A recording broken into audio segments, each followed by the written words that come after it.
那么好了，现在来到下一个主题啊，也是其中一个非常关键的主题，啊，叫做如何发展国际。那么，这么兴奋，看起来应该是你的组织应该在很多国家了哈，那么很好。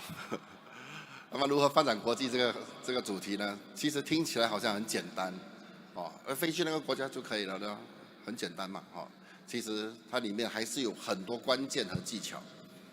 好，那我们来看看这个主题如何发展国际的4强的入围者有谁？我们来看。Riway 系统课程主题：如何发展到国际。入围的有 Team Supreme Pegasus 2、One Ring、Win Now。Team Supreme Pegasus 5、Keith Chi。Team Supreme Pegasus 9、One Ring、Woon Dong-gong。Team Supreme Pegasus 9、Two Rings、Hasim。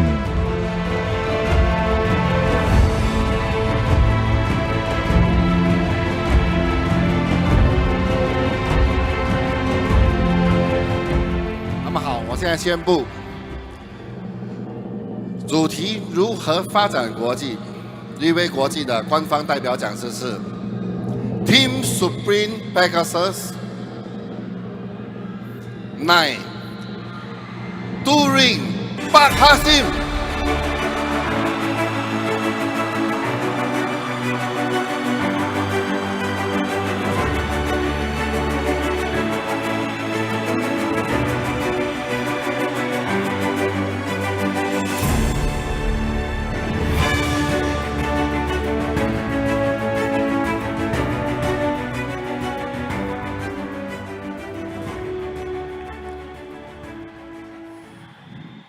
大家下午好。Xin chào. Selamat siang Bapak Ibu yang saya hormati. Apa kabar? Terima kasih. Hari ini merupakan sebuah kebanggaan yang sangat luar biasa, di mana saya memiliki kesempatan dipilih oleh Riway International dan CEO Riway International, Mr. Lim Boon Hong, memilih saya membawa topik bagaimana berkembang secara internasional. Maka melalui kesempatan ini, saya pinjam tepuk tangan yang paling meriah dari hadirin semua untuk Riway International dan Mr. Lim Boon Hong. Terima kasih. Hadirin yang saya hormati, sebelum kita membahas bagaimana berkembang secara internasional, kita dalami terlebih dahulu, kita pelajari terlebih dahulu. Sebenarnya pangsa pasar bisnis penjualan langsung yang telah terjadi berabad-abad itu adanya di mana? Setuju gak? Di sini kita pelajari sama-sama. Di dunia ini yang ada tempat penjualan multi level punya itu di mana? Nah, ini peta dunia. Bukan seluruh dunia ada bisnis penjualan langsung. Dia ada tempat-tempat atau negara-negara tertentu saja. Nah, yang ada itu di Asia. Dan dia bukan di seluruh Asia. Tetapi dia hanya berada di sebagian Asia saja. Kenapa? Karena Asia itu sangat besar. Bahkan Asia sendiri hampir mencakup setengah dari dunia ini. Jadi dia hanya mencakup sebagian kecil. Dan dari sebagian kecil ini, omset bisnis penjualan langsung atau dikenal dengan direct selling atau dikenal dengan nama MLM, dia mencapai 44%. Setelah itu pangsa pasar yang berikutnya di mana? Dia ada di Eropa. Eropa dia mencapai 21% punya pangsa pasar. Setelah itu ada di Amerika Selatan mencapai 20% dan di Amerika sendiri juga ada 14%. Total dari keseluruhan yang saya sebut, beberapa negara yang dikasih tanda warna punya, dia mencapai omset 99%. Artinya dari tempat-tempat yang saya sebut, dia menguasai pangsa pasar bisnis direct selling itu 99%. Maka yang warna putih yang tidak saya sebut, dia hanya memiliki pangsa pasar yang sedikit, yaitu hanya pangsa pasar 1% saja. Jadi Bapak Ibu semuanya, hari ini kita ingin buka market, kita mesti paham pangsa pasarnya di mana. Kalau kita berkembang di tempat yang salah, percayalah kita hanya menghabiskan waktu yang sia-sia saja. Contoh, hari ini Anda katakan kepada kita, kepada leader Anda, saya di Afrika ada orang. Saya di Afrika ada satu orang yang mau bekerja sama dengan saya. Dia meminta saya membantu dia kembangkan market di sana. Maka kita harus pelajari. Afrika, dia berada di bagian mana? Afrika itu bagian dari yang 1% tadi. Maka kita harus pikir baik-baik. Karena selama sejarah direct selling sudah memiliki track record yang sangat panjang. Yang sudah berumur lebih dari 100 tahun. Sebelum kita memilih tempat tersebut, banyak orang-orang hebat, banyak perusahaan-perusahaan yang hebat, mungkin mereka sudah duluan pergi masuk market sana. Dan terakhirnya mengatakan, sana tidak bisa. Sana pangsa pasarnya tidak besar dan mereka tidak memilih pangsa pasar tersebut. Dan kita mengatakan kita mau ke sana. Bukan mengatakan tidak boleh Bapak Ibu. Tujuan kita menjalankan bisnis direct selling, tujuan kita adalah ingin sukses. Benar gak? Maka kita tidak boleh menghabiskan waktu di tempat yang tidak ada pangsa pasar punya. Bisa diterima gak hadirin semuanya? Nah, sekarang kita semua berada di lingkungan perusahaan Riway Internasional. Di mana perusahaan ini berdiri dari tahun 2008. Dimulai dari 38 botol sampel produk dan 4 orang tua dibimbing oleh seorang anak muda yang berusia 33 tahun. Dan Riway sekarang sudah berusia 15 tahun. Karena Riway memiliki sebuah produk yang sangat luar biasa dan memiliki sebuah sistem yang sangat sederhana tetapi membuat banyak orang punya impian tercapai. Sehingga dalam 15 tahun Riway Internasional berkembang sampai ke mancanegara. Setuju gak? Nah, jadi selama 15 tahun, negara-negara mana saja yang ada pangsa pasar dan di situ Riway berdiri, Riway berkembang. Sangat banyak. Tetapi pada tahun 2022, melalui sebuah top leader meeting yang diselenggarakan di Dubai, CEO Riway Internasional, Mr. Lim, dia memetakan strategi pengembangan Riway Internasional untuk membantu para distributor untuk berkembang dan membantu tim agar bisa mencapai kesuksesan yang mereka inginkan. Maka Bapak Ibu, saya ucapkan selamat. Hari ini Anda bergabung di Riway Internasional. Riway, dia bukan hanya sebuah nama, tetapi dia murni perusahaan internasional. Contoh, hari ini kita bergabung di Riway Malaysia. Kita boleh kembangkan ke Singapura, ke Jepang, ke Indonesia, ke Taiwan, ke Eropa. Riway tidak pernah membatasi kita. Riway memberikan peluang seluas-luasnya, sebesar-besarnya kepada kita. Benar gak? Maka saya ucapkan selamat kepada semua member-member Riway bahwa Anda telah memiliki sebuah platform bisnis internasional. Kita pantas beri tepuk tangan meriah untuk Anda semuanya. Lalu, negara atau di dunia ini tempat yang ada Riway punya. Dia di mana? Kita lihat. Dia ada di Asia Selatan. Asia Selatan ada Singapura, Malaysia, dan Indonesia. Setelah itu ada Asia Selatan bagian tengah. Ada Thailand, Myanmar, Kamboja, Laos, dan Vietnam. Setelah itu ada Asia Timur, yaitu Jepang, Filipina, Hong Kong, dan Taiwan. Setelah itu ada wilayah Eropa juga. Oke, jadi kita lihat Riway telah berada di satu pangsa pasar yang selama ini market MLM atau direct selling itu sudah di jalur yang mencakupi 65% punya pangsa pasar punya. Dan kita lihat yang paling besar itu di mana? Yang paling besar itu adalah di Asia Sentral. Di sana ada sebuah negara yang namanya China. Tetapi Riway sendiri di China, Riway belum mulai. Riway belum buka Bapak Ibu. Tetapi luar biasanya Riway. Walaupun perusahaan ini belum mulai di China.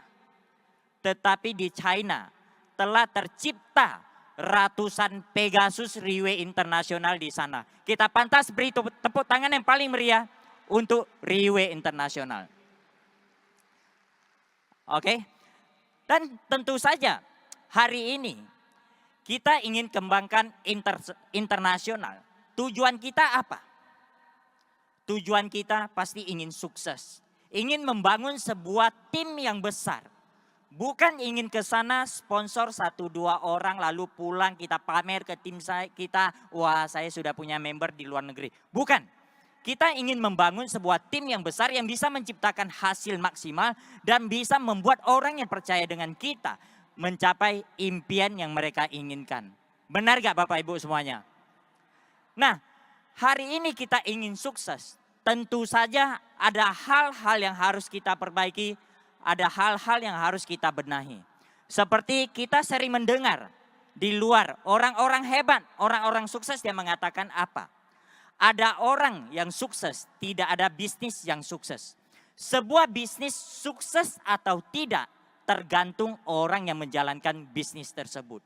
Begitu juga Bapak Ibu, hari ini kita mau berkembang skala internasional. Semua balik kepada diri kita, menentukan apa yang kita lakukan sukses atau tidak. Sebelum saya cerita lebih lanjut, saya akan menceritakan sebuah cerita untuk Bapak Ibu semuanya. Mau dengar gak? Nah, ada seorang penceramah. Setiap hari Minggu dia selalu berceramah di sebuah tempat ibadah. Suatu sore dia lagi memikirkan apa yang dia mau bahas di esok harinya. Pada saat dia berada di ruang kerjanya, dia berpikir, waktu demi waktu berlalu. Dia tidak bisa menemukan apa yang dia ingin bahas. Ditambah memiliki seorang anak kecil yang berusia 5-6 tahun. Sebentar-sebentar minta ayah bawa saya pergi jalan-jalan, bawa saya pergi bermain. Sehingga mengganggu konsentrasi sang penceramah. Maka pada saat itu sang penceramah berdiri dan berjalan di ruang kerjanya sambil melihat rak bukunya. Dia lihat dari buku ke buku, dia menemukan sebuah buku geografi. Dari buku geografi ini dia buka satu halaman demi satu halaman. Terakhir dia menemukan satu halaman peta bumi. Dia sobek, dia panggil anaknya, "Nak, sini. Ini peta bumi." Ayah sobek menjadi bagian yang kecil. Kamu susun balik, karena dia tahu anaknya sangat hobi menyusun puzzle. Tetapi untuk anak usia 5-6 tahun menyusun peta bumi bukan hal yang mudah. Dia cuma ingin membuat anaknya tidak ganggu tempat dia berpikir aja. Nah, jadi sang penceramah mengatakan kepada anaknya, kalau kamu berhasil susun balik, ayah akan kasih kamu uang untuk beli es krim. Mendengar ada hadiah, sang anak sangat senang dan langsung bilang, "Oke, ayah janji ya, Maka sang penceramah mengatakan, oke, kamu bawa ke ruang sebelah susun. Maka dengan seketika, seisi ruang kerja sang penceramah jadi sunyi. Dia benar-benar bisa dengan tenang memikirkan apa yang dia ingin bahas besok. Waktu demi waktu berlalu, menit demi menit berjalan.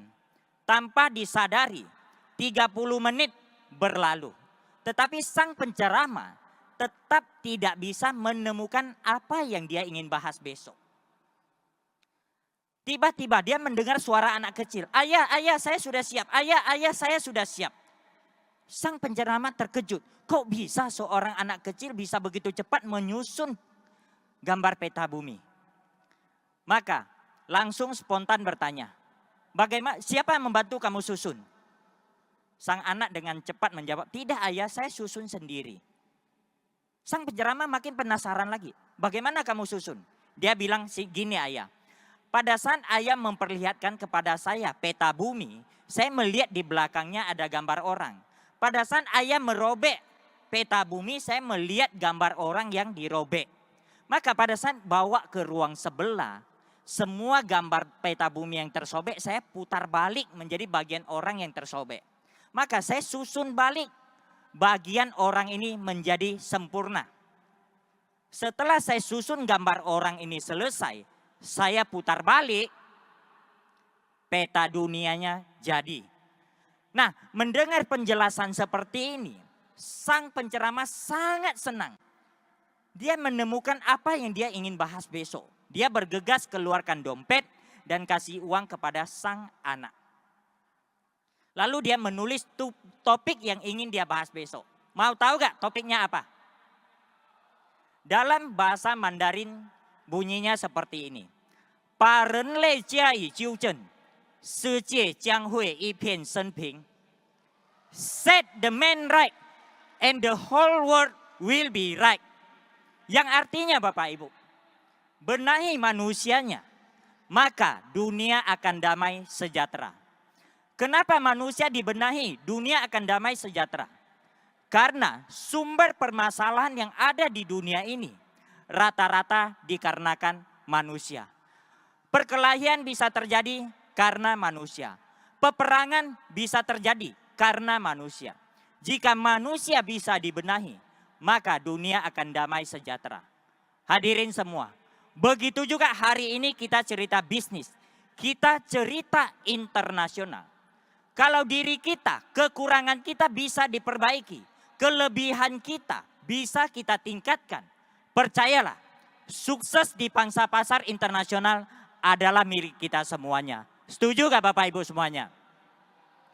Nah, lalu apa saja yang harus kita benahi, apa saja yang harus kita tingkatkan, apa saja yang harus kita miliki? Nah, ada beberapa kemampuan dasar yang harus kita miliki. Ada beberapa. Kemampuan dasar pertama adalah kemampuan dasar finansial. Pada saat Anda cerita Anda ingin berbisnis ke internasional, Anda ingin kembangkan internasional. Di bagian finansial, Anda tidak boleh ada masalah. Anda benar-benar orang yang di bagian finansial sangat solid, sangat kuat terlebih dahulu. Kenapa Bapak Ibu semuanya? Karena pada saat kita ingin menuju ke pangsa pasar internasional, segala sesuatu dia membutuhkan biaya yang besar. Contoh, alat transportasi saja, baik laut, darat maupun udara, dia membutuhkan biaya.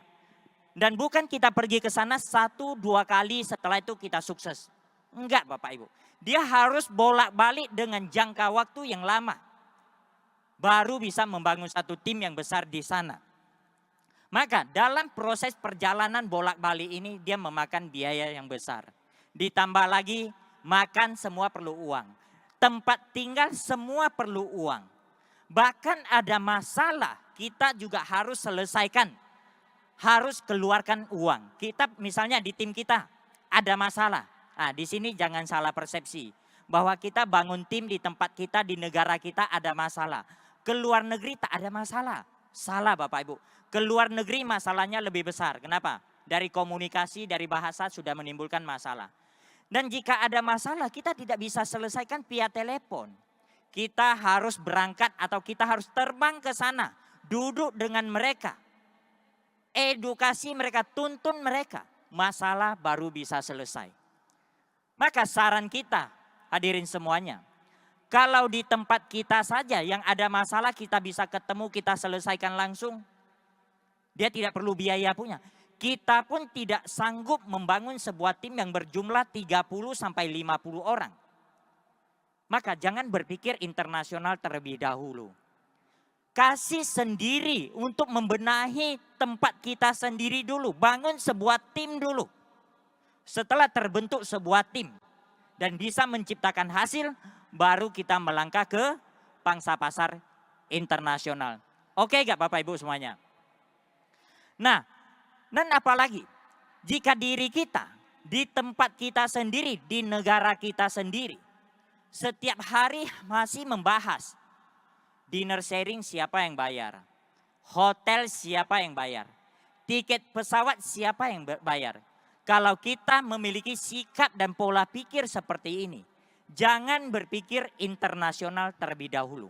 Karena bisnis ini, bisnis kita. Pada saat kita memutuskan ke internasional, itu adalah bisnis kita. Maka 100% kita yang bertanggung jawab, bukan orang lain. Oke gak? Nah, lalu kemampuan berikutnya, kemampuan dasar berikutnya apa yang harus kita miliki? Kemampuan dasar sumber daya kita. Sumber daya apa yang harus kita miliki? Yaitu minimal kita harus mampu menyelesaikan masalah. Tadi saya sudah ada cerita, bukan bisnis di luar tak ada masalah. Masalahnya sama. Lalu yang jadi pertanyaan, menjalankan bisnis Riway Internasional, masalahnya apa sih? Sebenarnya masalahnya bolak-balik itu saja. Tadi Mr. Victor Tan sudah ada bahas. Kita menjalankan Riway hanya ada 8 masalah. Undang orang, orang tak datang. Sudah datang, tak dengar. Sudah dengar, tak beli. Sudah beli, tak jalankan. Sudah jalankan, tak bertahan lama. Sudah bertahan lama, tak ada hasil.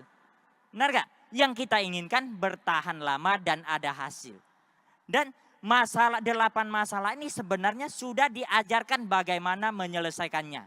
Dari Mr. Ted Tan, dari Victor Tan. Oke, mereka sudah mengedukasi kita bagaimana menyelesaikan masalah ini. Setuju gak? Nah, kita pantas beri tepuk tangan meriah untuk Mr. Ted Tan dan Mr. Victor Tan. Luar biasa sharing mereka. Nah, kemampuan sumber daya yang berikutnya yang harus apa saja yang harus kita miliki lagi? Kemampuan sumber daya menguasai proposal Riway Internasional. Hadirin yang saya hormati. Hari ini kita melangkah ke pangsa pasar internasional. Yaitu kita ingin menciptakan sebuah sistem di sana. Membangun sebuah tim di sana agar tim kita bisa menjalankan sistem untuk menciptakan hasil bersama. Tetapi yang jadi masalah, kita sendiri tidak menguasai sistem tersebut. Bagaimana kita praktekkan di sana dan kita duplikasikan ke sana? Dia tidak mungkin. Maka kita sendiri harus kuasai terlebih dahulu. Lalu sistem Riway Internasional, proposal Riway Internasional apa saja sih? OPP, NDO, marketing, SIGP, hukum ABC, sebelum, saat, dan setelah meeting. Minimal proposal ini, sistem ini kita kuasai dengan profesional terlebih dahulu. Baru kita bisa membawa sistem ini ke luar negeri. Kita lakukan di sana, kita duplikasikan di sana, dan kita mandirikan tim kita di sana. Maka akan tercipta sebuah sistem autopilot. Maka dia akan menciptakan penghasilan passive income untuk semua orang. Setuju gak? Nah, kalau di negara kita sendiri saja setiap hari OPP minta downline, minta upline. Acara minta downline, minta upline. Marketing minta downline, minta upline. Sendiri apapun tak bisa. Maka jangan berpikir internasional. Walaupun Anda punya kenalan di luar negeri. Jangan ajak dia masuk kalau Anda tidak menguasai proposal ini. Artinya Anda menjebak dia. Karena Anda tidak bisa mengajar dia. Maka belajar terlebih dahulu. Kuasai proposal ini dengan maksimal. Baru kita mulai merekrut orang luar negeri. Boleh gak? Nah, lalu kemampuan dasar yang ketiga yang harus kita miliki adalah dari diri kita sendiri. Dari diri kita sendiri, apa yang harus kita miliki? Kita harus berada di tempat. Pada saat kita memutuskan buka market di sebuah negara, kita harus berada di tempat tersebut.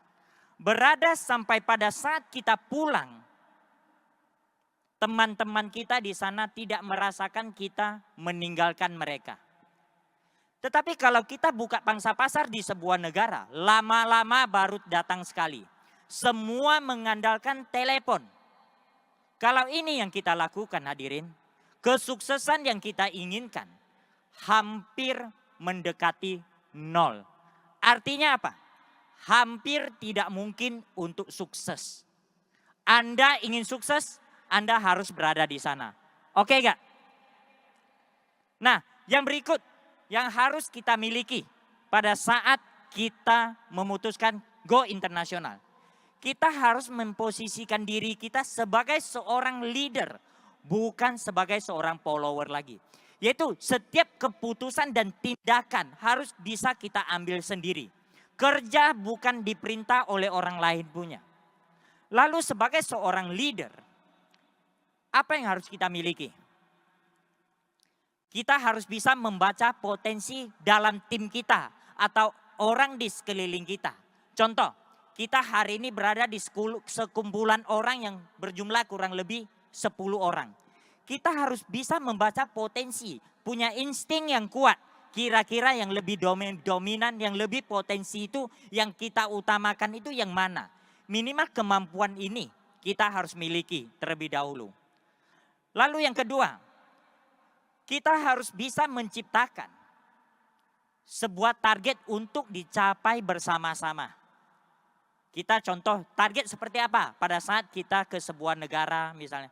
Kita sudah kenal beberapa orang di sana. Kita bikin sebuah target apa? Yuk minggu ini kita bikin sebuah acara. Kita bikin acara ini full. Maka semua orang akan punya arah. Apa yang dia mau lakukan. Tetapi kalau kita tidak punya target Bapak Ibu. Ibaratnya sebuah kapal yang semewah sebagus apapun. Dia berada di lautan, dia terombang ambing gak tahu mau buat apa. Ujung-ujung dia pulang Bapak Ibu. Begitu juga orang di sekeliling Anda berteman, bekerja sama dengan Anda. Tetapi dia tidak tahu apa yang harus dia lakukan. Bagaimana orang bisa bekerja sama dengan Anda dengan jangka waktu yang lama. Setuju gak? Nah, dan yang berikutnya. Yang harus kita miliki sebagai seorang leader. Kita harus memiliki ambisi yang kuat. Harus memiliki target yang besar. Karena dengan ambisi dan target, dia akan memacu, memompa semangat kita membara. Maka keinginan kita berjuang akan makin lebih tinggi. Contoh, kenapa hari ini begitu banyak leader-leader Riway Internasional sukses setelah bekerja sama dengan Riway Internasional. Karena di Riway Internasional ada seorang pemimpin yang memiliki target yang sangat besar. Baru kita-kita yang ikut Riway Internasional baru bisa sukses. Lalu apakah karena Riway sudah besar baru ada target? Tidak Bapak Ibu. Tidak. Sejak Riway berdiri pada saat kantor masih berukuran kecil di Singapura. Riway sudah punya target. Pemimpin kita sudah punya target. Ingin menjadi nomor 1 dunia. Maka hari ini kita baru sukses bersama Riway Internasional. Pemimpin tersebut adalah CEO Riway Internasional, Mr. Lim Boon Hong. Kita pantas beri tepuk tangan meriah untuk Mr. Lim Boon Hong. Artinya apa Bapak Ibu?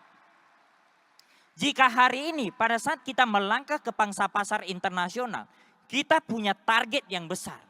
Percayalah, setelah kita memulai dengan target yang besar, 3 sampai 5 tahun ke depan, kita akan mampu menciptakan sebuah tim yang besar. Oke, dan yang berikutnya. kita harus memiliki daya pengaruh. Kita harus mampu mempengaruhi. Secara simpel contohnya, kita minum kopi dengan teman-teman kita. Kita bisa mempengaruhi teman kita ingin bawa teman dia minum kopi bersama kita. Kita ingin membuat sebuah acara, kita bisa mempengaruhi teman kita sama-sama dengan kita ingin menyukseskan acara bersama kita. Kita ingin fight sebuah peringkat, contoh 1 star, 2 star, 3 star atau tim elit. Kita bisa mempengaruhi sampai teman-teman kita juga tertarik ingin berjuang bersama kita. Dan cerita pengaruh Bapak Ibu, saya sendiri ada satu pengalaman yang baru-baru saja lewat. Bulan 3, kita ada 15 tempat ya di beberapa negara mengadakan malam penghargaan. Salah satu di Vietnam. Saat itu kami punya target dengan Pak Yanto Tio ya. Kita punya target, saya bilang 500 orang. Kalau kamu berhasil 500 orang, kita akan submit ke perusahaan kamu ikut penghargaan di Vietnam. Maka dengan arah itu semua berjuang. Tetapi apa yang terjadi? Menjelang 5-6 hari acara berlangsung, baru terkumpul 112 orang terkumpul ya, yang pesan tiket 112 saja. Dan belum ada list nama. Ya pada saat itu saya berpikir apa? Ada sesuatu yang tak betul. Maka saya berangkat ke Vietnam. Dan di sana saya ketemu dengan GM-nya Vietnam, Mr. Brad, dan manajernya Vietnam, Alan. Nah, kita ada cerita-cerita, lalu kita bikin sebuah meeting. Dengan 28 star aktif di sana. Meeting selesai. Kasih mereka berbagai macam alasan kenapa mereka harus ada orang kali ini. Setelah itu esok pagi saya terbang. Saya terbang untuk balik ke Jakarta menghadiri meeting dengan GM-nya Indonesia Pak Doan. Pada saat saya terbang, transit lewat Singapura. Saya landing sampai Singapura. Apa yang terjadi? Saya mendapat laporan, sudah terdaftar pemesanan tiket itu 725 lembar. Dan apakah jumlah tiket bisa dipercaya? Tidak, tidak bisa begitu mudah percaya. Lalu saya minta name list. Lalu dari Singapura saya terbang ke Jakarta. Saya landing ke Jakarta. 725 name list. Semua lengkap semua Bapak Ibu. Dan setelah saya cek terakhir, hari H malam penghargaan, yang hadir kurang lebih 650 orang. Jadi yang terjadi Bapak Ibu, kurang dari 24 jam. Kenapa bisa melipat gandakan orang? Sedikit banyak kita ada daya pengaruh di sana. Setuju gak? Oke. Nah, ini sebuah contoh, bukan kita pamer. Ini sebuah contoh kecil saja. Oke, contoh seperti kita ketemu Tan Su Thiam, ketemu Jolie. Kenapa kita begitu senang dengan mereka? Jauh-jauh ketemu mereka, melihat mereka merokok kita sudah wow. Kenapa? Mereka punya daya pengaruh yang kuat. Nah, orang seperti ini yang kita harus belajar. Punya daya pengaruh. Lihat Datuk pergi merokok, kita ikut dari belakang. Kenapa? Datuk punya pengaruh yang kuat. Daya pengaruhnya ini yang kita harus belajar Bapak Ibu. Oke? Dan yang berikutnya. Yaitu kita harus bisa selesaikan tugas. Yaitu sebagai seorang leader. Jika sebuah tugas diberikan kepada kita. Jangan mengatakan saya tak pandai, saya tak bisa, saya tak punya waktu. Sebagai seorang leader, pada saat sebuah tugas diberikan, Anda harus kerjakan. Dan kerjakan dengan standar yang paling baik. Itu baru namanya leader. Dan sebenarnya hadirin, di Riwe, ada seorang leader yang sangat luar biasa. Dia menyelesaikan tugas dengan nilai yang sangat perfect. Yaitu Miss Claudia Ong. Pada saat Riwe Internasional, Mr. Lim Bun Hong memberikan tanggung jawab kepada beliau untuk menyelenggarakan event-event kecil maupun besar. Malam penghargaan maupun leader training seminar. Dia selalu membuat panggung-panggung yang standar internasional pun kalah. Sangat mewah. Kita pantas beri tepuk tangan meriah untuk Miss Claudia Ong. Sangat luar biasa. Lalu kenapa bisa melakukan sebuah tugas dengan begitu baik? Hanya satu alasan. Seseorang bisa melakukan tugas dengan baik dan benar. Karena dia memiliki sebuah sikap yang namanya tanggung jawab. Benar hadirin semuanya. Jika Anda ingin bisa menyelesaikan tugas, terutama yang pertama yang harus Anda miliki adalah Anda harus menjadi orang yang bisa bertanggung jawab terlebih dahulu. Oke gak? Dan paling penting cerita panjang lebar, tanpa ini kita juga tidak akan bertahan lama di sebuah negara. Yaitu kemampuan kita sebagai seorang leader untuk menciptakan hasil. Ini bagian terpenting. Kenapa? Karena tadi saya ada cerita bahwa pada saat kita melangkah ke pangsa pasar internasional, segala sesuatu dia membutuhkan biaya. Dan biaya yang tidak kecil. Kalau kita tidak bisa menciptakan hasil, bagaimana kita menutupi biaya operasional kita? Benar gak? Dan kalau kita tidak bisa menciptakan hasil, bagaimana orang bisa bekerja sama dengan kita dengan jangka waktu yang lama? Itu tidak mungkin punya. Oke? Dan paling penting, ini yang harus kita lakukan. Yaitu melakukan hal yang bisa diduplikasikan. Hadirin yang saya hormati. Untuk melangkah ke pangsa pasar internasional, dia tidak mudah. Dia perlu pengorbanan waktu, tenaga, pikiran, dan uang ke sana. Maka pada saat kita memilih internasional, tujuan kita ingin sukses. Kita ingin menciptakan sebuah penghasilan pasif income di sana. Maka kita harus teliti dengan apa yang kita lakukan. Kita harus melakukan segala sesuatu yang kita bisa lakukan. Orang yang percaya dengan kita juga bisa lakukan. Baru memungkinkan kita membangun sebuah tim. Lalu sebenarnya simple Bapak Ibu. Hari ini kita ingin melakukan hal yang bisa diduplikasi. Bagaimana caranya? Belajar dengan Riwe. Apa yang Riwe boleh lakukan, kita lakukan. Apa yang Riwe bilang jangan lakukan, kita jangan lakukan. Simple saja. Kita harus percaya 100% duplikasi Riwe Internasional. Tetapi ada sebagian orang memulai dengan cara yang salah. Dia pergi ke sebuah negara. Ke sana dia steady, dia fight, dia banting harga. Bisa dapat hasil gak? Bisa. Tetapi hanya sesaat. Penghasilan yang Anda dapatkan hanya sesaat. Setelah Anda di sana terbentuk sebuah tim di sana. Anda tidak bisa duplikasikan. Tim yang susah-susah Anda bangun. Ujung-ujung dia ikut dengan orang lain. Benar gak? Maka di bagian ini kita harus teliti. Lakukan hal yang bisa kita duplikasikan. Baru kita bisa sukses dengan jangka waktu yang panjang. Sebenarnya hadirin semua, di Riwe kalau kita belajar duplikasi, dia tidak perlu jauh-jauh kita keluar belajar. Kita belajar dengan Dato' Kenny. Lihat timnya seperti semuanya tak ada Dato' Kenny. Kita lihat mereka pun seperti Dato' Kenny. Kita lihat Miss IWC, timnya Miss IWC. Kita lihat semua sikapnya seperti Miss IWC. Timnya Miss Claudia, semua sikapnya seperti Miss Claudia. Ini namanya duplikasi. Dan mereka duplikasi dari siapa? Mereka duplikasi dari CEO Riwe Internasional, Mr. Lim Boon Hong. Kita pantas beri tepuk tangan meriah untuk CEO Riwe Internasional, Dato' Kenny, IWC, dan Miss Claudia Ong. Luar biasa. Dan paling penting, hari ini kita ingin sukses di sebuah negara. Kita tidak bisa lakukan sendiri. Kenapa? Kesuksesan kecil dilakukan sendiri. Kesuksesan besar dilakukan oleh banyak orang, yaitu sebuah tim. Lalu bagaimana kita bisa membangun sebuah tim?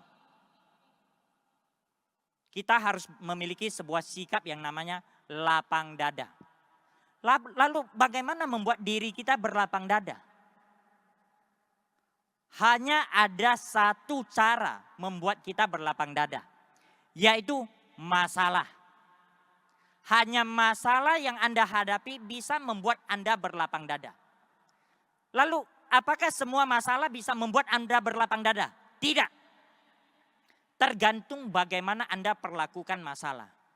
Jika masalah datang ke Anda lemparkan ke orang lain. Lempar ke upline, lempar ke downline, lempar ke perusahaan. Anda selamanya tidak pernah akan berlapang dada. Jika masalah datang ke Anda, setelah itu Anda muntahkan keluar, Anda cerita kepada orang di sekeliling Anda. Anda tidak akan berlapang dada, bahkan meracuni orang di sekeliling Anda. Satu-satunya cara bisa membuat Anda berlapang dada. Setiap masalah yang datang, telan. Setiap masalah yang datang, telan. Setiap masalah yang datang, telan. Telan sampai pada saat Anda tak tahan lagi. Masuk dalam mobil kalau Anda punya mobil. Kunci pintu, kunci jendela. Teteskan air mata Anda. Atau cari satu tempat yang sunyi. Teteskan air mata Anda. Tetes sampai puas, keringkan. Lalu katakan kepada diri Anda, one more round. Lakukan terus menerus, telan terus menerus. Percayalah, Anda akan terbentuk sebuah sikap yang berlapang dada dan menjadi leader yang dewasa. Oke gak? Lalu, setelah kita memiliki kemampuan ini, apakah bisa membuat kita internasional? Tidak. Kalau Anda tidak memiliki paspor Bapak Ibu. Tanpa paspor, Anda hanya bisa sampai perbatasan saja. Anda tidak bisa go internasional. Jangan mengatakan, Pak Asim, sulit loh di tempat kami ngurus paspor. Bapak Ibu, orang pindah negara saja bisa, masa Anda ngurus paspor tak bisa? Benar gak? Nah, lalu, paspor kita selalu di mana? Seperti saya tunjukkan, selalu di saku. Karena kita bisnis internasional.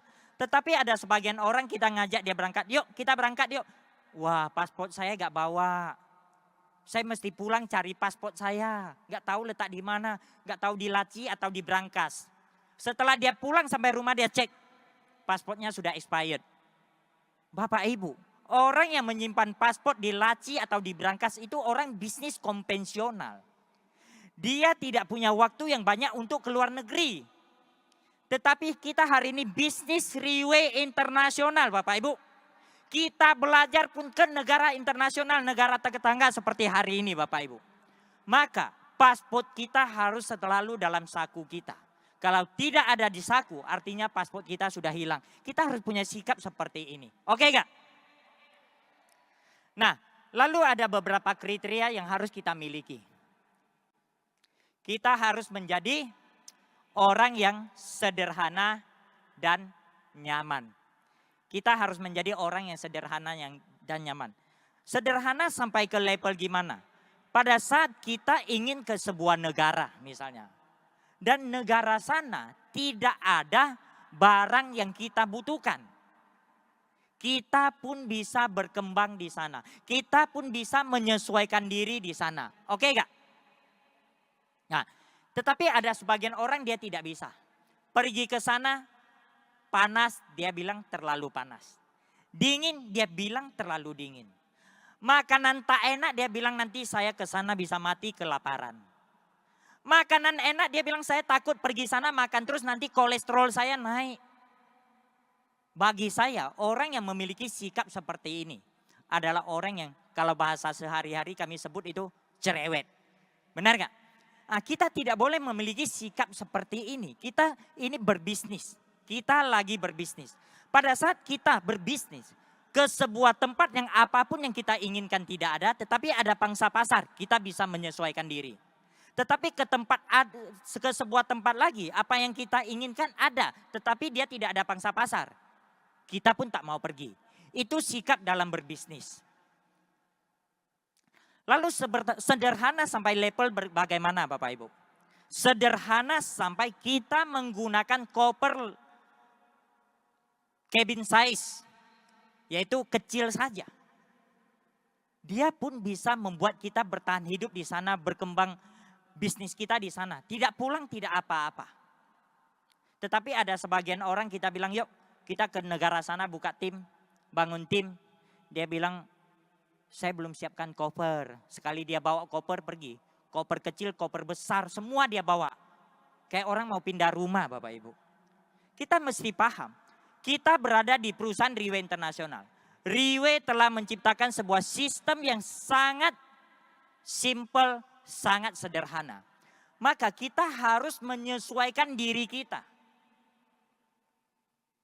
dengan perilaku yang sederhana, yang simple. Agar dia bisa menyatu dengan sistem ini. Agar sistem ini baru bisa membuat kita sukses bersama Riway Internasional. Belakangan Bapak Ibu, kita lagi tanding koper siapa yang kecil. Kalau kita ketemu bos selalu bilang sama dia, sama kita semua, oh saya kemana-mana, saya gak paham apa itu luggage. Karena sekarang saya kemana-mana tak pakai luggage. Tetapi kalau saya kemarin ketemu dengan GM Indonesia, kami lagi bertanding koper siapa yang lebih kecil. Kenapa? Karena kami ingin menjadikan diri kami orang yang simple, bukan orang yang cerewet. Karena kami ingin berbisnis. Bayangkan kita kalau cabin size keluar dari bandara cepat sekali. Tetapi kalau kita masuk bagasi, kita telat dari orang itu kurang lebih 1 jam loh. Benar gak? Nah, lalu yang berikutnya Bapak Ibu, yang sangat penting. Pesan dan tanggung jawab pada keluarga. Hadirin yang saya hormati. Apakah kita atau Anda bisa keluar negeri berbulan-bulan tak pulang-pulang? Bisa gak? Ada yang bisa, ada yang enggak. Yang bisa mungkin di rumahnya tak ada orang, hanya sendiri saja. Tetapi kalau di rumah Anda, ada istri, ada suami, ada anak, ada orang tua. Mereka mendukung Anda gak? Mereka komplain dengan anak Anda gak? Kenapa tak pulang-pulang? Nah di bagian ini, kita sendiri yang harus selesaikan. Orang lain tidak bisa bantu. Bagaimana membuat keluarga kita mendukung? Kebutuhan mereka harus kita penuhi. Kasih sayang kita kepada mereka harus ada. Perhatian kita kepada mereka harus ada. Hari ini kita menjalankan Riway. Sikap kita terhadap keluarga kita makin lama makin baik. Hasil yang kita bawa pulang makin lama makin banyak.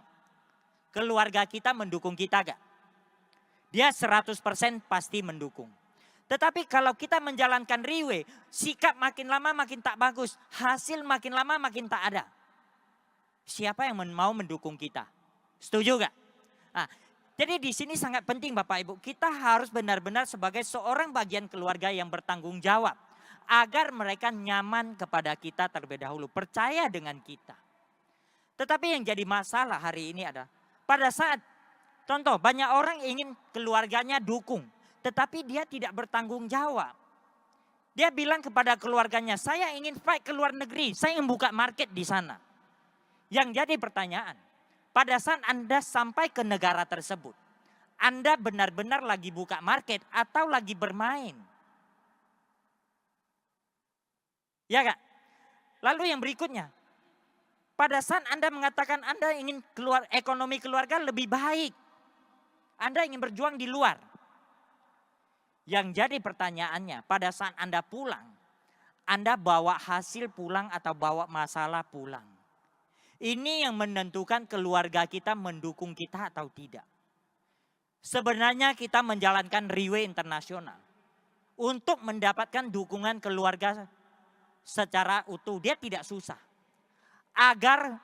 Asalkan Anda menjalankan Riway benar-benar mengikuti Riway itu right way. Jangan kita menjalankan Riway tetapi tindakan kita wrong way. Paham gak? Kita harus menjalankan Riway dengan alur apa yang telah dituntun oleh 6 nilai inti yang ingin dicapai saat kita bergabung di Riway Internasional. Kalau kita menggunakan arah 6 nilai inti, percayalah. Kita 100% akan didukung oleh keluarga kita. Setuju gak? Nah, dan kriteria berikut yang harus kita miliki adalah kita harus menjadi orang mandiri.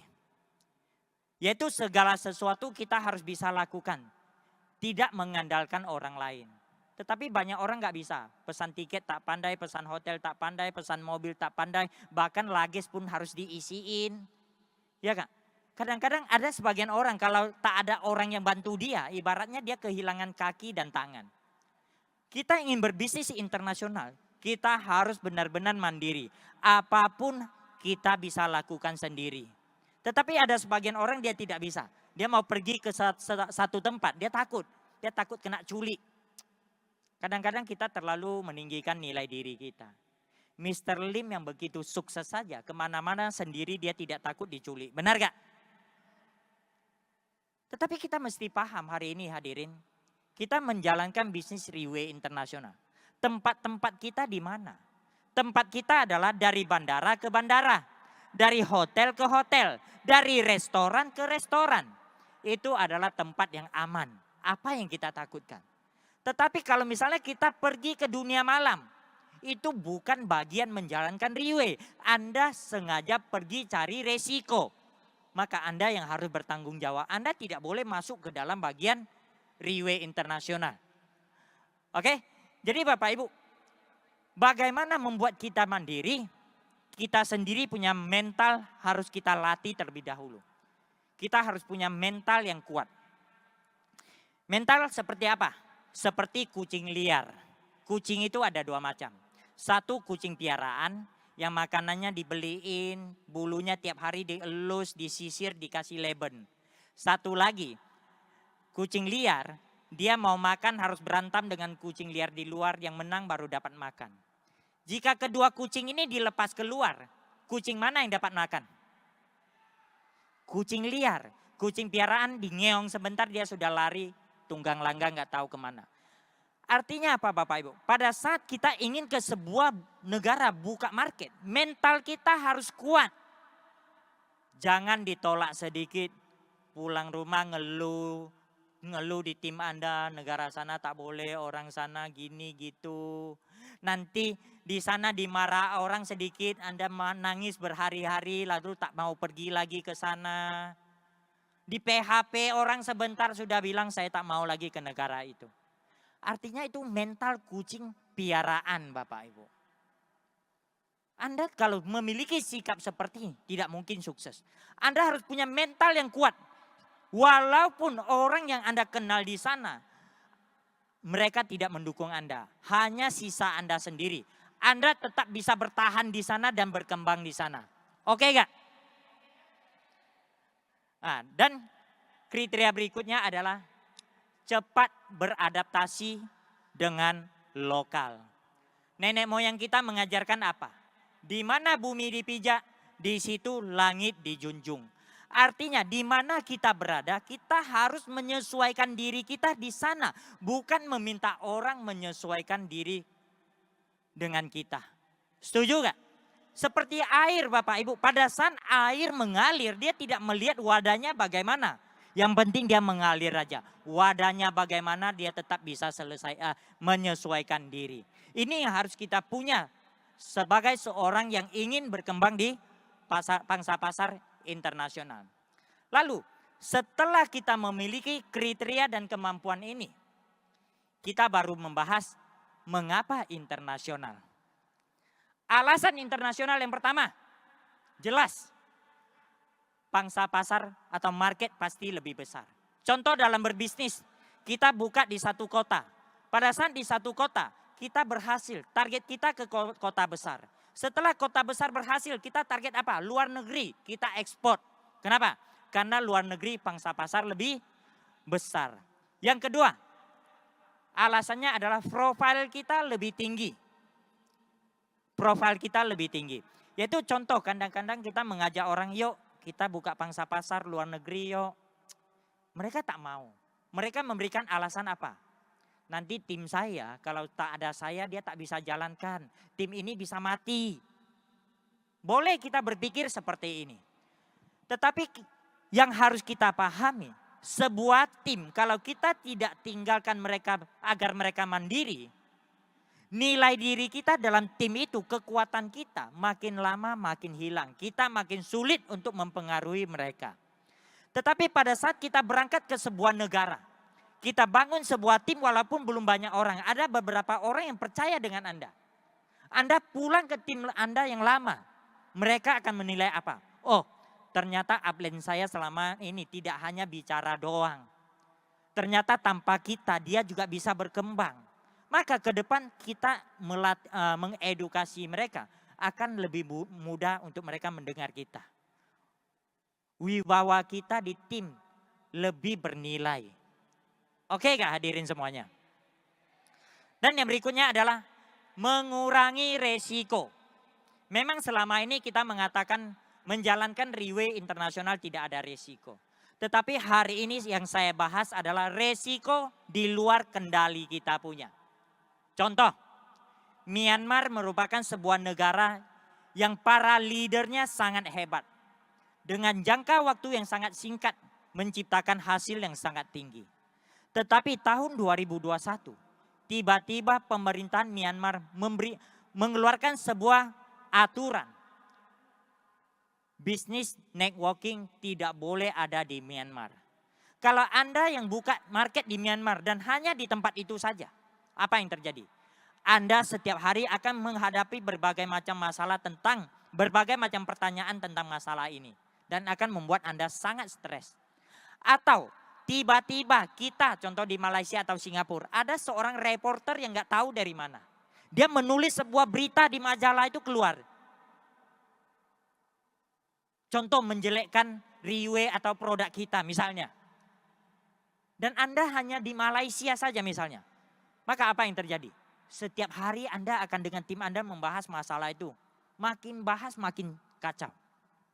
Tetapi kalau Anda ada tim di luar negeri, dia berbeda. Anda cukup menjadi pendengar yang baik. Pada saat Anda ketemu mereka cerita mengeluh masalah ini. Kamu bilang, iya. Lalu kamu berangkat kerja lagi.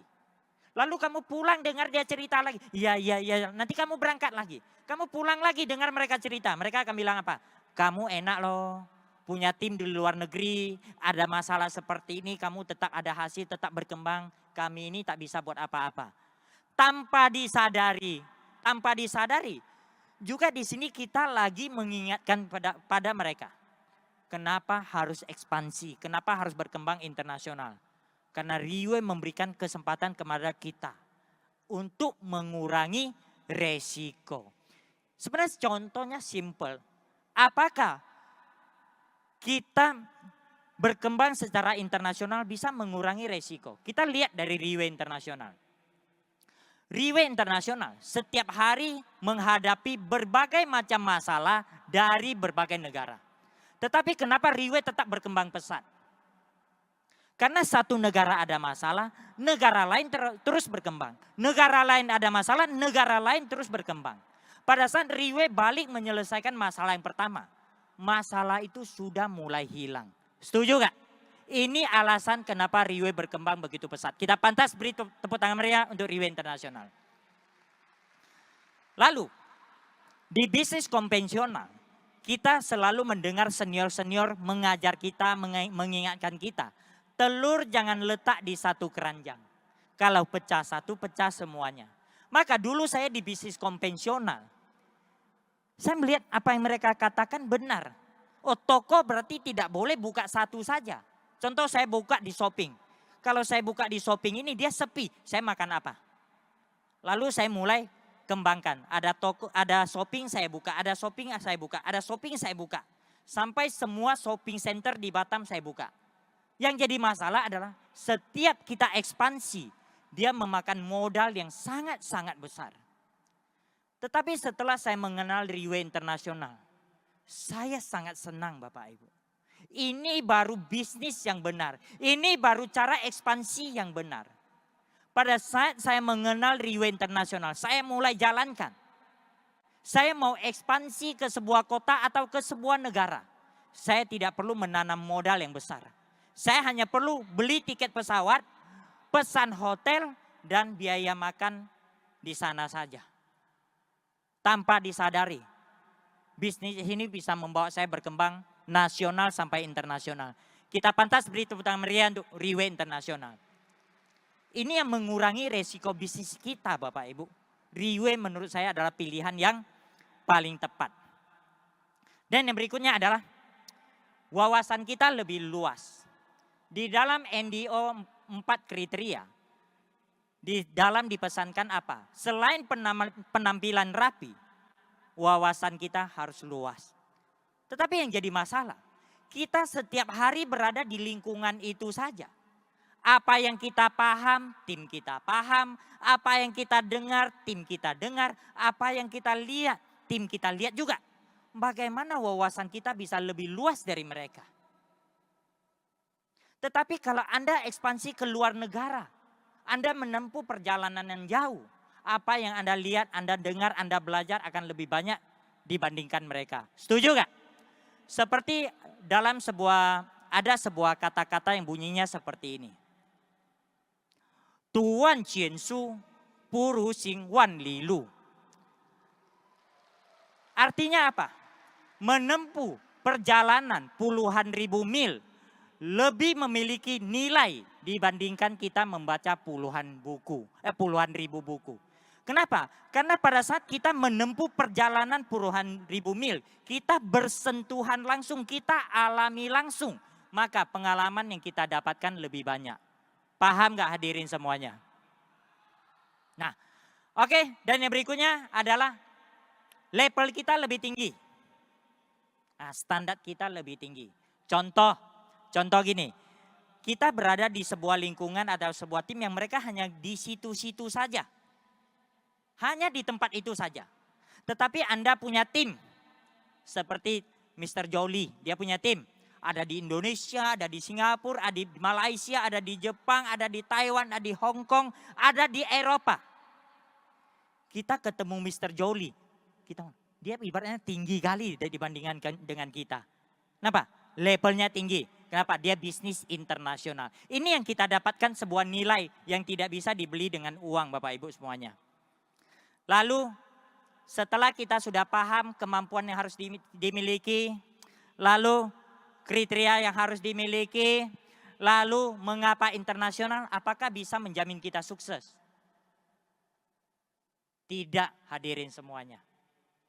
Kalau Anda pindah sana, pindah sini, loncat sana, loncat sini, dia tidak akan membuat Anda sukses.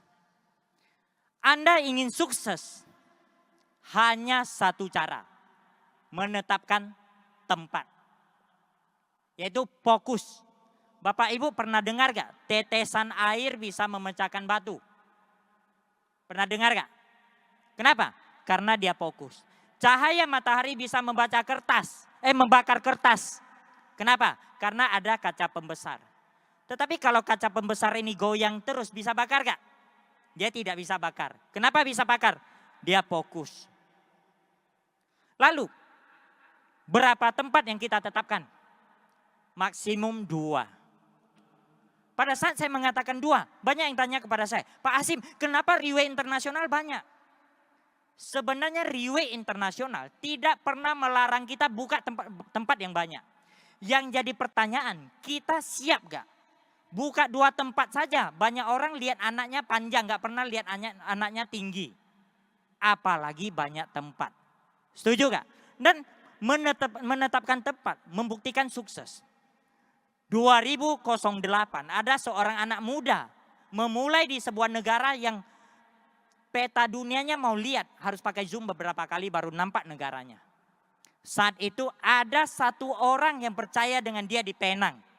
Jarak tempuh bolak-balik 700 km. Setelah ada orang ini percaya, setiap pagi dia ke Penang, malam Singapura. Pagi Penang, malam Singapura. 2 tahun berturut-turut. Dalam proses 2 tahun itu, banyak orang menawarin anak muda ini. Negara ini saya banyak orang, kota ini saya banyak orang. Dia tidak peduli. Lalu apa yang terjadi? Setelah 2 tahun, Riway Malaysia berkembang, Riway Singapura berkembang, Riway Internasional berkembang. Anak muda itu telah membuktikan kepada kita bahwa fokus akan menciptakan hasil. Beliau adalah CEO Riway Internasional, Mr. Lim Boon Hong. Kita beri tepuk tangan meriah untuk Mr. Lim Boon Hong. Lalu Bapak Ibu, sekarang kita sudah masuk ke penghujung topik saya. Sebagai penutup, Saya ingin memberikan sebuah pesan moral yang dari kata-kata seorang yang sangat luar biasa yang telah menginspirasi saya. Jika kata-kata ini bisa menginspirasi saya sangat yakin bisa menginspirasi hadirin semuanya. Yaitu dari seorang yang bernama Lao Tzu. Dalam kitab Tao Te Ching halaman ke-7. Dia mengambil tema air. Yang bunyinya seperti ini. Sang san ro sui.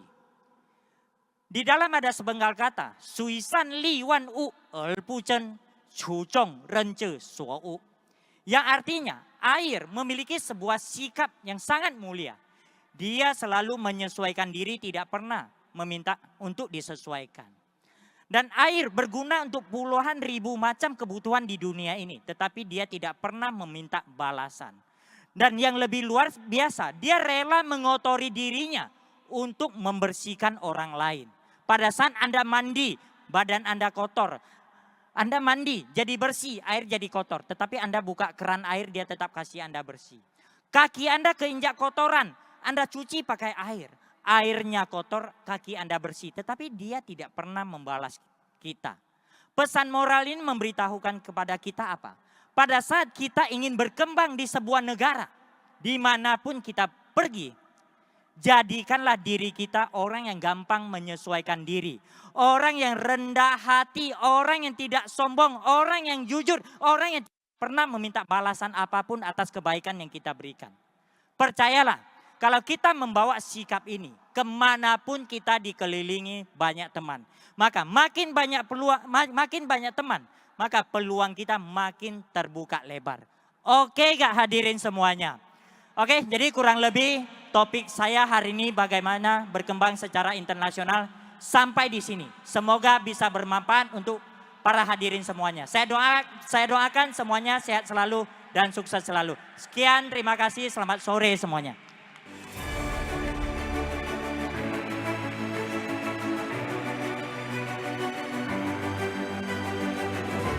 我们再次以最热烈的掌声，感谢巴哈辛。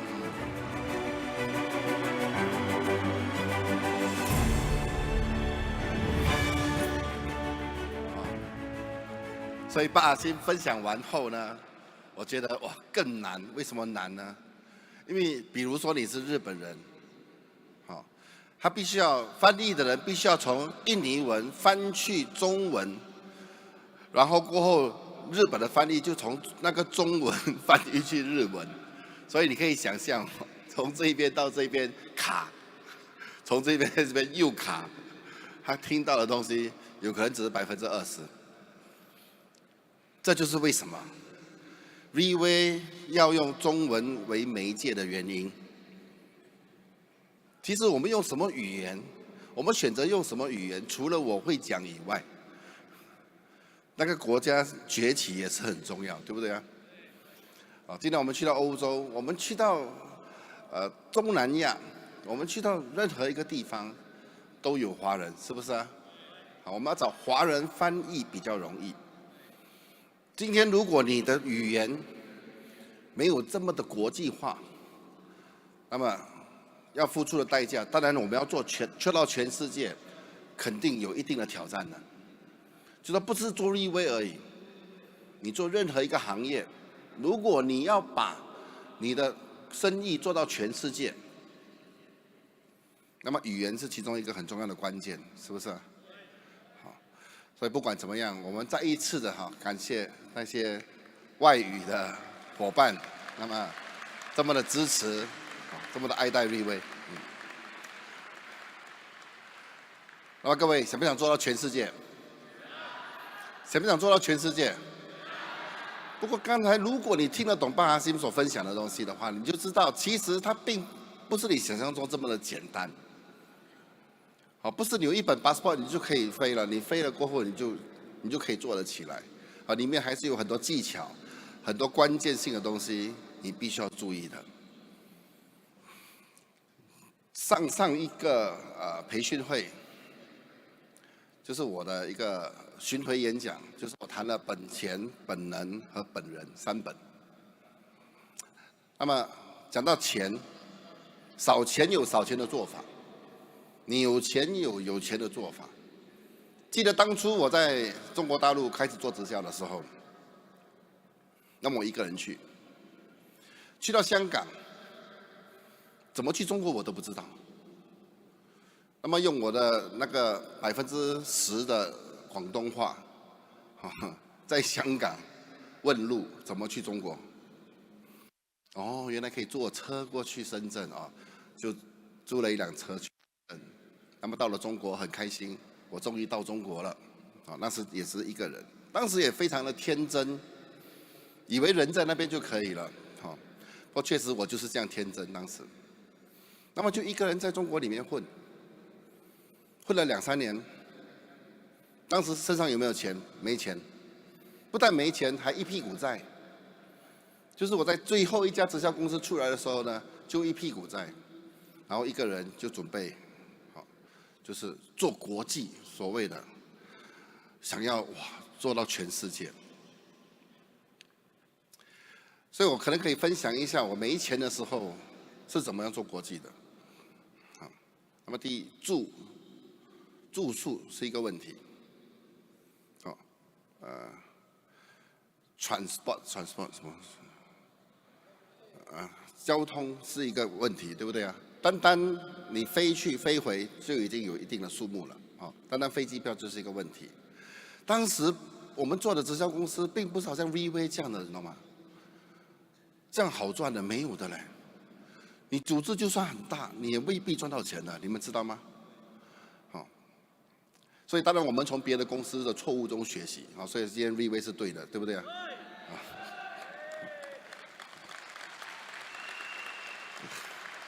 当时绝对没有可能可以租会场的，没有可能的。我是在哪里谈？我在房间里谈，我的睡房。他们这样怎么讲？比如说我的睡房，我叫了大概，或者说他们一群人来，开始已经有人了，他们就一群人来哈。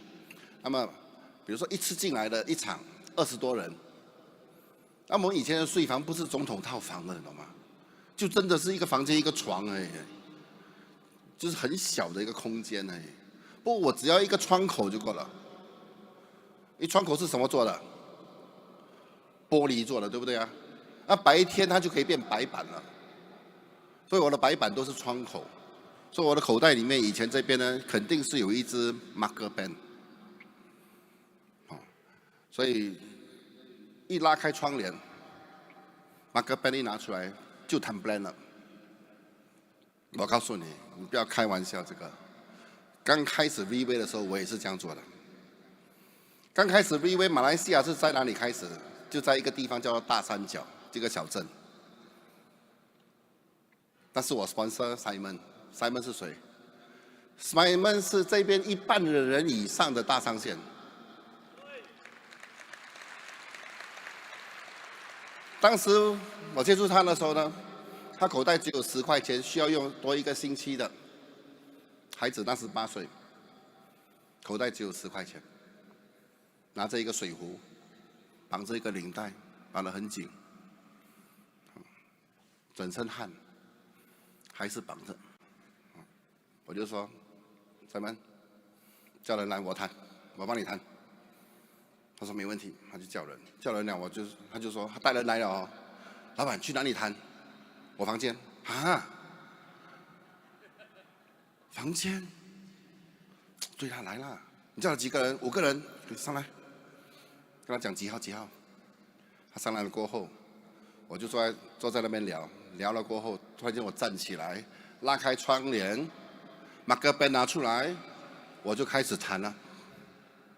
当时还没有 OBB 啊，这些东西没有的，我们都是用嘴巴讲的，什么资料都没有。那时候，谈了过后，我可以感觉到Simon看住我的眼神是那种。过后，我就拿那个每个酒店都有拖鞋的，对不对啊？有没有拖鞋？我就拿那个拖鞋一伸进去，我就骂了。哇！对我来讲，那个是很正常的事情，你知道吗？因为我过去几年都是在这样做的。因为我们在中国那时没有钱的时候，哇，要坐飞机还是火车？我要坐晚上的火车，我可以省一晚的酒店，我还可以省飞机票。火车比较便宜，买站位，站在那边，站住的火车，有时坐22个小时，到那边的时候脚都肿的那种。我们都是这样去到那边，哎，一有玻璃就是我的白板了。所以今天，当公司有自己的白板的时候，我不可以允许那个白板有一点脏的，我没有办法的呢，我就会过去这样。这个可能就是一个职业病啊。我很尊重那个会议室里面的白板，会议室里面的投影，我很尊重的。我不可以说有人可以在那边，乱画了过后弄脏，然后无所谓放在那边，这样不可以，因为那些都是我们赚吃的工具，对不对啊？因为那时候连白板都没有啊。当我这样做的时候 ，Simon 直接觉得说，他没看过嘛，他第一次看过人这样做，他就觉得说这个人可以跟啊，一跟我跟到今天，啊。然后以 Simon 的性格，我们都知道，这边有很多很好的朋友在这里，大部分都是好朋友，都知道 Simon 的性格。你讲到他不喜欢听的，他直接讲，他直接给你一个脸的，没有跟你客气的。比如说你讲到林文峰的坏话，他直接没有跟你好聊了，永远。他就是这样的人，不过很奇怪的，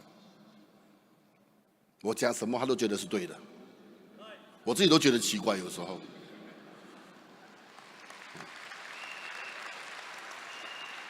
所以有时我甚至怀疑，我走在他前面的时候，我的屁股要夹着，我甚至怀疑他对我有任何的想法。开玩笑啊！不过为什么？因为一开始第一个印象很重要，是不是啊？我相信应该是这样。我的第一个印象让他震撼，他觉得这个人是市场人。第一，我可以用身边所有的用最少的东西来达到最大的效应。你不要以为我在那边这样谈的时候谈不好嘞，那时也是谈得非常好的，我都自认哇谈得不错，谈得很好的。刚才 Andy 有放一张我们的表扬大会的，那个表扬大会很好笑的。是一块板，那边写 Recognition Night 的，然后那边有一个摄影师，那个摄影师就是 Albert Ang。今天这边一半的人，他就是大上线。那时他来帮我做的摄影师。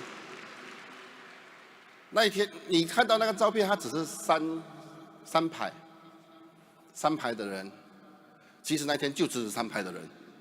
不过那张照片看起来好像后面还有很多人，其实那一天就是这3排。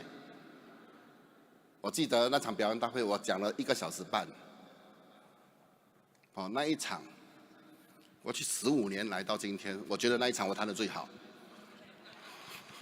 不要开玩笑哦。其实你越困难的时候，你应该激发越大的潜能来发挥你自己的潜能，对不对啊？你应该做得越好才对。就好像今天这样的情况，你不要以为很大哦，其实也并不是大的哦，它并不大的。今天你给我们多1倍大的会场，它其实还可以满的。这个是制造人数的一些功力而已，我们还是能够制造多1倍的人数出来的。立威不是没做过，对不对啊？所以今天你不要以为是大的，今天对我来讲。也还是有，就算有做满了，还是有挫折的。很多人说哇满啊，加椅子啊，很厉害。有什么厉害的地方？其实它还是可以更大的，是因为会场的限制，我们没办法。那么其实问题就是说，现在这个世界上要能够容纳 VV 的这个会场已经也不多了。这确实需要掌声，